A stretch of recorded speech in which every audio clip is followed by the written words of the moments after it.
अस्सलाम वालेकुम। आज मैं वीडियो में कवर करूँगी कि डीपीटी क्या है, why should I choose the DPT, और पाकिस्तान में इसका क्या स्कोप है, गवर्नमेंट सेक्टर में और प्राइवेट सेक्टर में जॉब अपॉर्चुनिटीज़ के हवाले से हम इस पर बात करेंगे, और ग्लोबली और इंटरनेशनली अगर देखा जाए तो इसका क्या स्कोप है। वीडियो को स्टार्ट करने से पहले मैं आपसे रिक्वेस्ट करूँगी कि मेरे चैनल को ज़रूर सब्सक्राइब कर दीजिएगा। मज़ीद फिज़ियोथेरेपी रिलेटेड कंटेंट देखने के लिए मेरे चैनल को सब्सक्राइब कर दें, लाइक और कमेंट करना ना भूलिएगा, और ज़रूर अपने फ्रेंड्स के साथ शेयर कीजिएगा।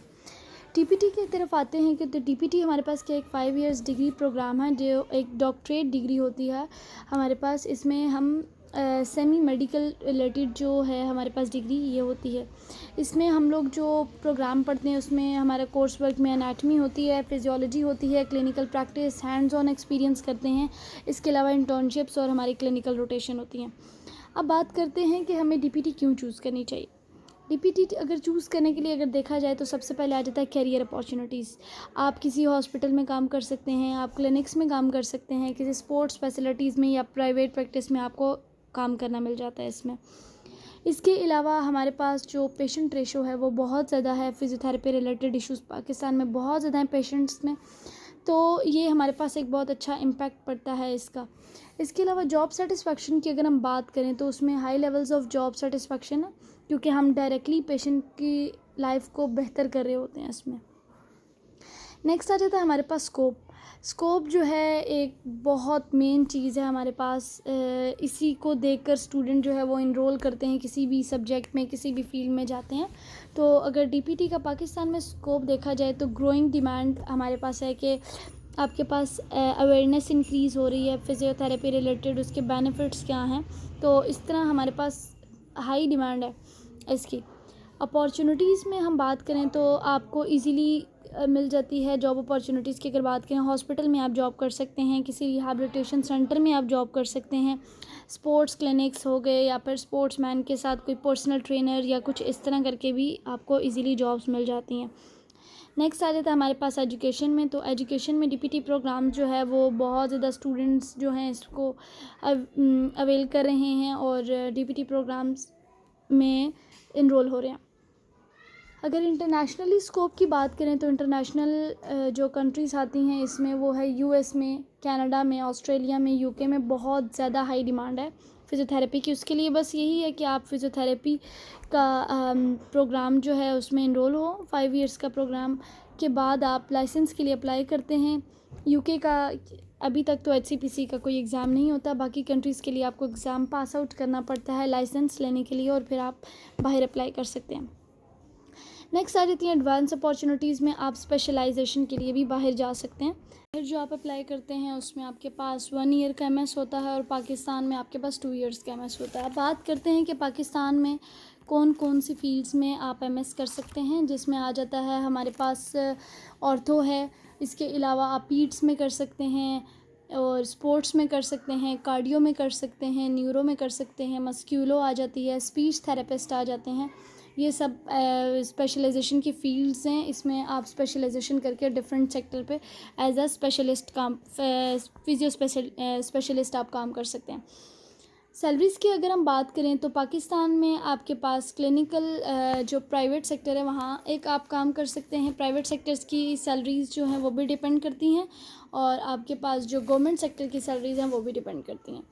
प्राइवेट सेक्टर में सबसे पहले देख लेते हैं कि प्राइवेट सेक्टर में आपके पास कौन कौन से इंस्टीट्यूट आते हैं, और गवर्नमेंट सेक्टर में आपके पास कौन कौन से इंस्टीट्यूट आते हैं।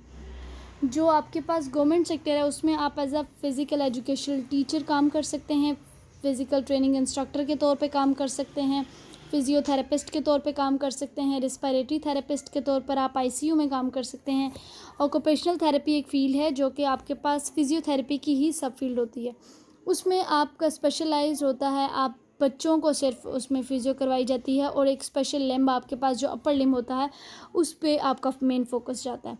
इसके अलावा स्पीच थेरेपिस्ट के तौर पर आप काम कर सकते हैं आफ्टर स्पेशलाइजेशन, और असिस्टेंट फिजियोथेरेपिस्ट के तौर पे काम कर सकते हैं, फ़िज़िकल टेस्ट सुपरवाइज़र, और आप रिसर्च में भी काम कर सकते हैं। और नेक्स्ट आ जाती है हमारे पास career opportunities after DPT in Pakistan in private sector की। अगर हम बात करें तो आप पब्लिक और प्राइवेट हॉस्पिटल्स में काम कर सकते हैं। नेक्स्ट आपके पास आ जाती है फ़िज़िकल मेडिसिन और रिहैबिलिटेशन सेंटर्स में, जैसे कि आपके पास पाकिस्तान में काफ़ी ज़्यादा हैं, लेकिन अगर मैं बात करूं पिंडी इस्लामाबाद की, तो यहाँ पे आर्मी का आपके पास हॉस्पिटल है, AFIRM रिहैबिलिटेशन हॉस्पिटल, इसके अलावा NIRM हॉस्पिटल है जो कि आपके पास एक गवर्नमेंट सेटअप है, गवर्नमेंट हॉस्पिटल है, उसमें भी एज अ फिजियोथेरेपिस्ट काम कर रहे हैं लोग। इसके अलावा आपके पास आप NGOs में, हेल्थ केयर NGOs में अप्लाई कर सकते हैं, कोई एड एजेंसी या ऑर्गेनाइजेशन है वहाँ पर आप काम कर सकते हैं, आप अपना प्राइवेट क्लिनिक रन कर सकते हैं, आप अपना स्पोर्ट्स क्लब बना सकते हैं या उनकी टीम के साथ आप काम कर सकते हैं। एकेडमिक्स में आप जा सकते हैं एज अ लेक्चरर, स्टार्टिंग में डिमॉन्स्ट्रेटर और उसके बाद एज अ लेक्चरर आप हायर किए जा सकते हैं। इसके अलावा आप रिसर्च में आगे जा सकते हैं। सैलरी की मैं बात करी थी, अगर सैलरी देखी जाए तो पाकिस्तान में जो प्राइवेट सेटअप की सैलरी स्टार्ट होती है, एक जो है बिल्कुल जूनियर है, स्टार्टिंग है जिसकी 30,000 से आपकी सैलरी स्टार्ट होती है और डिपेंड करता है आपके पास के आगे फर्दर अगर तो वो प्राइवेट पेशेंट्स करें तो उसके अकॉर्डिंग, पर प्राइवेट पेशेंट के अकॉर्डिंग भी वो अर्न कर सकते हैं। गवर्नमेंट की जो सैलरीज़ हैं वो स्टार्टिंग सैलरी जो है वो 80 to 90,000 से अब स्टार्ट हो रही है एज अ फिजियोथेरेपिस्ट, और 17 ग्रेड के लिए फिजियोथेरेपिस्ट अप्लाई करता है, और जो सीनियर हैं वो 2 लाख तक भी अर्न कर रहे हैं। ये एक शॉर्ट लेक्चर था जिसमें हमने बहुत सी चीज़ें कवर की कि वाई शुड आई चूज़, और इसके अलावा करियर अपॉर्चुनिटीज़ क्या हैं, और पाकिस्तान में क्या स्कोप है, इंटरनेशनली या ग्लोबली क्या स्कोप है हमारे पास, और आगे आपके पास फर्दर कौन कौन से फील्ड्स हैं जिसमें आप काम कर सकते हैं। ये सब हमने इस वीडियो में कवर किया। वीडियो अच्छी लगे तो अपने फ्रेंड्स और फैमिली के साथ ज़रूर शेयर कीजिएगा, अपनी दुआओं में याद रखिएगा। Thank you so much. अल्लाह हाफ़िज़।